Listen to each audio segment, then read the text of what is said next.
She looks like a stray dog up there." Those words were whispered right next to me, so casual, so cruel. But what shattered me even more was my husband's response. He laughed, not nervously, not out of confusion, but the kind of laugh people make when they're proud of their punchline. Then he added, just loud enough for the others around us to hear, "She's just like her mother, useless." And right then, I realized I was surrounded by people who didn't just tolerate cruelty. They enjoyed it.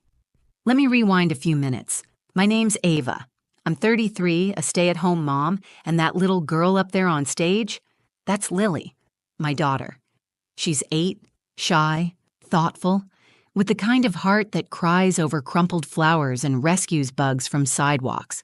This school talent show was her idea, something she'd begged to do for months. She wanted to sing, alone, on a stage, in front of strangers. I didn't think she'd go through with it, honestly. Lily's always been nervous in crowds, and lately she's been extra quiet at home. But she practiced for weeks in her room, holding a hairbrush like a mic, whisper singing into it like the words were secrets. Now here we were, her standing under bright stage lights in her pink sweater and sparkly jeans, and me in the second row, heart pounding out of my chest. To my left was my husband, Brad. We've been married for almost 10 years. Once upon a time, he was charming, warm even. But over the years, that warmth froze over into something sharp and cold. And to my right, his mother, Carol, sat with that usual stiff posture and permanent look of disapproval she wears like perfume. "She looks like a stray dog up there." Carol's lips barely moved, but her words sliced straight through me. My breath caught in my throat. Then Brad laughed, a short, snide chuckle. "She's just like her mother, useless." I froze, my hands resting in my lap curled into fists without me even realizing. The glossy paper of the event program crinkled under my grip. My cheeks burned, my ears rang. It wasn't just what they said, it was where they said it, right here, surrounded by other parents, teachers, children, and some of those parents, they laughed too, a few quietly, others with that awkward smirk people get when they want to belong, even if it means laughing at a child. I could feel the weight of it, the humiliation, the betrayal. I didn't know whether to stand up, scream, or shrink into my seat. Why did his words hit me so hard? Why now? Maybe because deep down I've spent years wondering if I am useless. I gave up my writing dreams. I let Brad manage the bills, the choices, the conversations. I told myself it was love. But now, I looked up at Lily. She hadn't started singing yet. She just stood there clutching the mic, her small shoulders trembling. Her eyes scanned the audience, searching. I wondered if she'd heard. God, I hoped not. Then, in one breathless moment, she stepped closer to the mic. Her voice rang out, not in song, but in something much braver. "I want to thank the person who saved me." The room stilled. I stopped breathing. And then, she lifted her arm and pointed, directly at me. I didn't even realize I was crying until I tasted salt. Lily's little finger was still pointing at me from the stage, her eyes locked with mine, steady, unwavering, and so full of something I hadn't seen in a long time. Courage. For a second, I couldn't move. It felt like the air had thickened around me. Everyone in that auditorium had gone silent, like they were waiting for a punchline that never came. Brad shifted in his seat beside me, suddenly uncomfortable, and Carol crossed her arms, exhaling sharply like she smelled something unpleasant. But me? I just sat there, stunned, the weight of that moment pressing down on every inch of my chest. How did we get here? A week ago, Lily had come to me while I was folding laundry on the couch. She had that anxious look she always gets before asking something big, tugging at the hem of her shirt, eyes flicking from the floor to my face. "Mom? If I try out for the talent show, would you come?" My heart broke a little at how gently she asked, as if there was any version of the universe where I wouldn't be front row. "Of course I'll come," I said, kneeling down to her level. "You could be juggling oranges or reciting the alphabet and I'd still be your biggest fan." She smiled then. Not wide, but the kind where one side of her lip curls up, like she's trying to hide how happy she is. That's Lily. Quiet, soft, always afraid of taking up too much space. I know where she gets it. For the past 8 years, it's just been the two of us in this strange bubble of love and survival. Brad's there, technically, but emotionally, he left years ago. Somewhere between promotion after promotion, he stopped seeing me as a person and more like background noise. And Carol, well, she's only ever seen me as an inconvenience.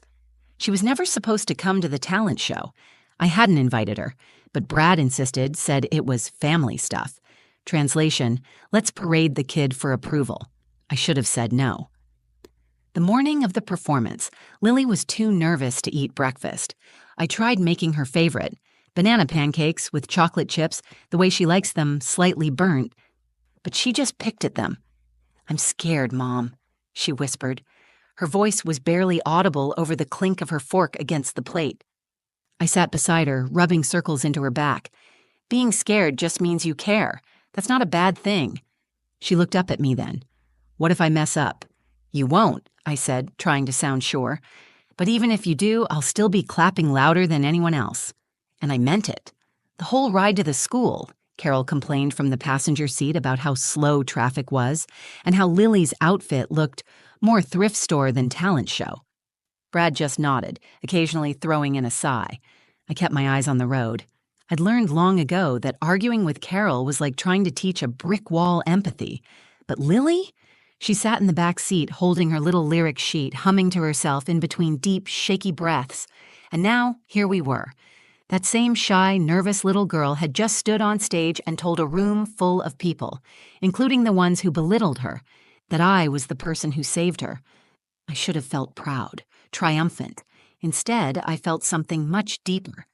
Seen. Even after Lily pointed at me and called me the person who saved her, I could still feel Brad's eyes on me. Not soft or proud, just irritated, like I'd stolen a moment that didn't belong to me. He leaned slightly in my direction and muttered through a stiff jaw, "You're making this about you." I blinked at him. My cheeks were flushed, my eyes wet. I couldn't believe what I just heard. Making it about me? My daughter just stood up for herself and me, and somehow Brad still found a way to twist it into something selfish.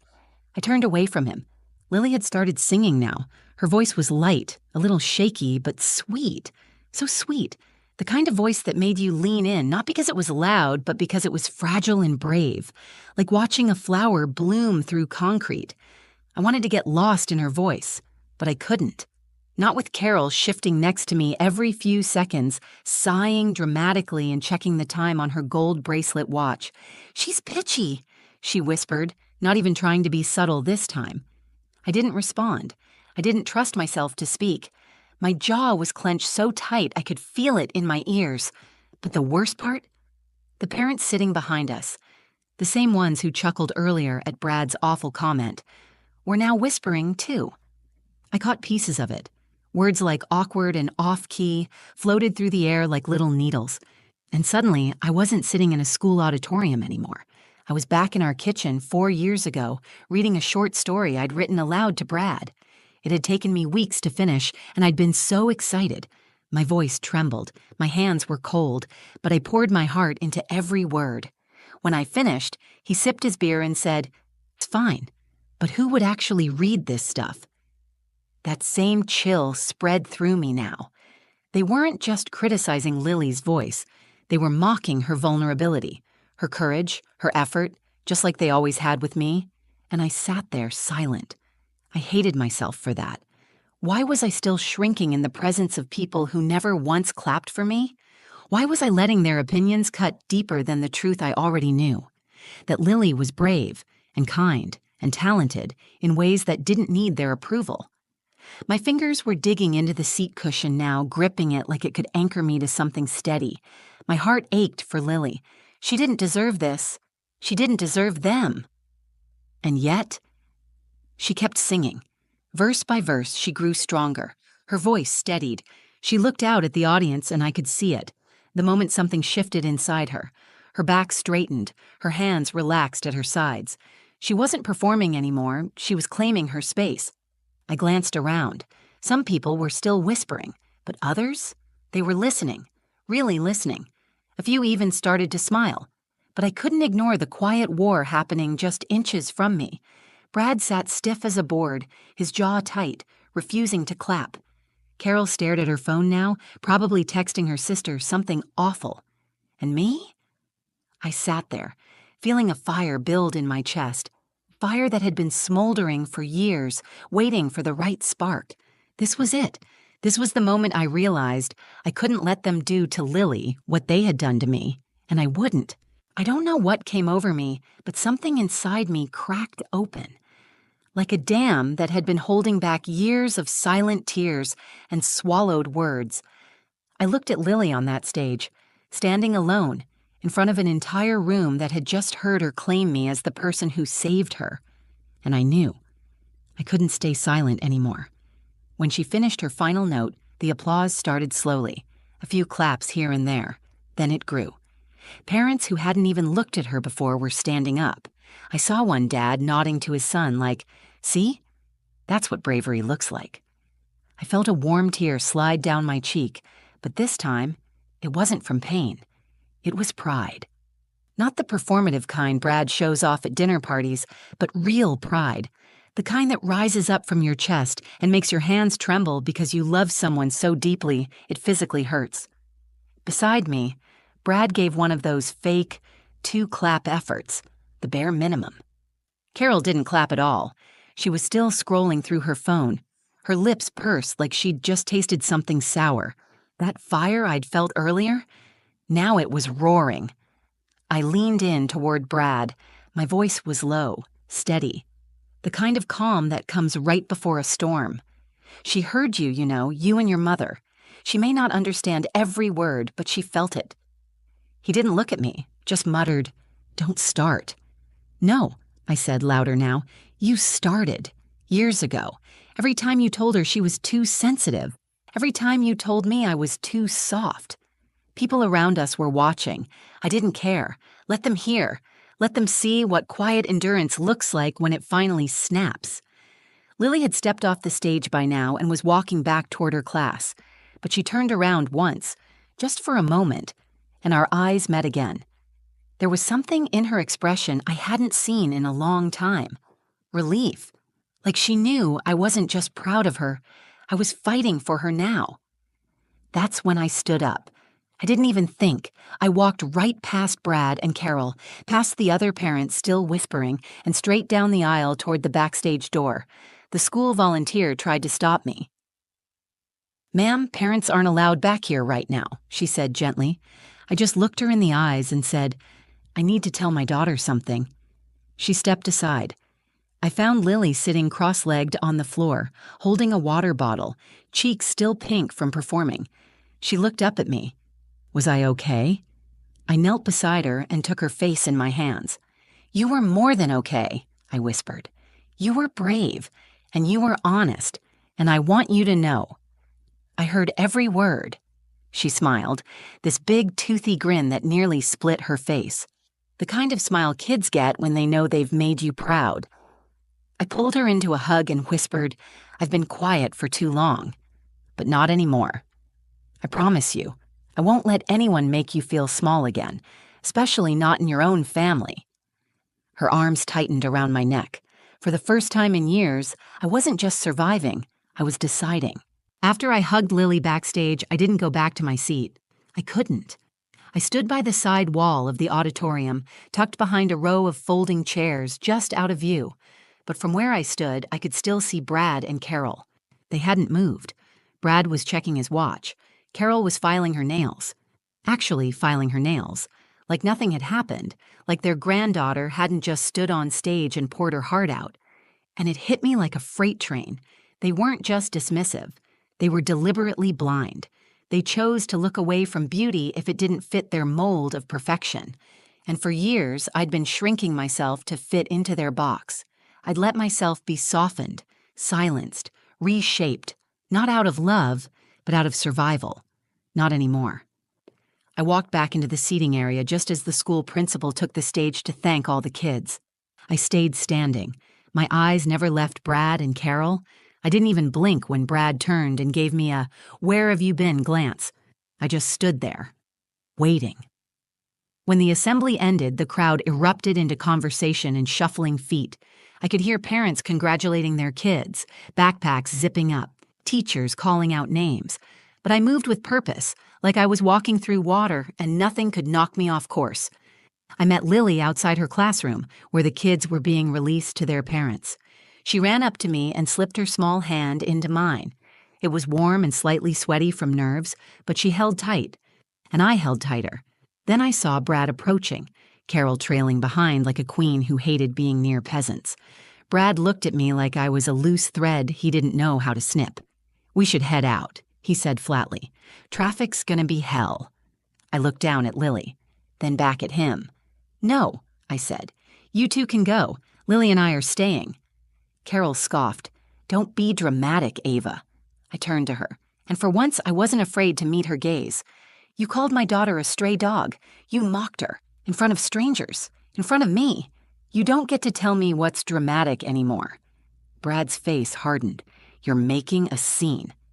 "I'm making a boundary," I replied, my voice level, clear. "You crossed a line today, both of you, and I let you, for far too long, but it ends now."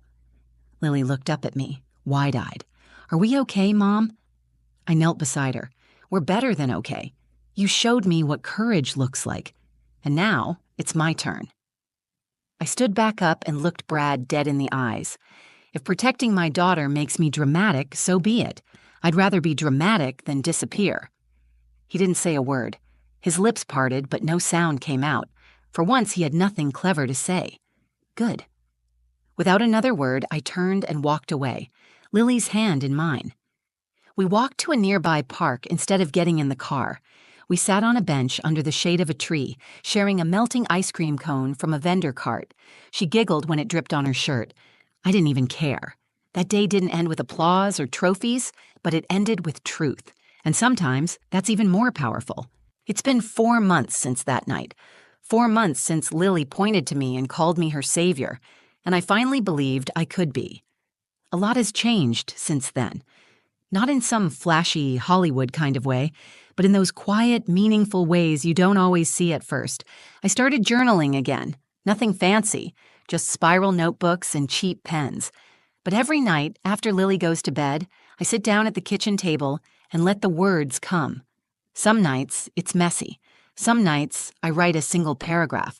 But for the first time in years, I feel like I'm hearing my own voice again. I also started therapy.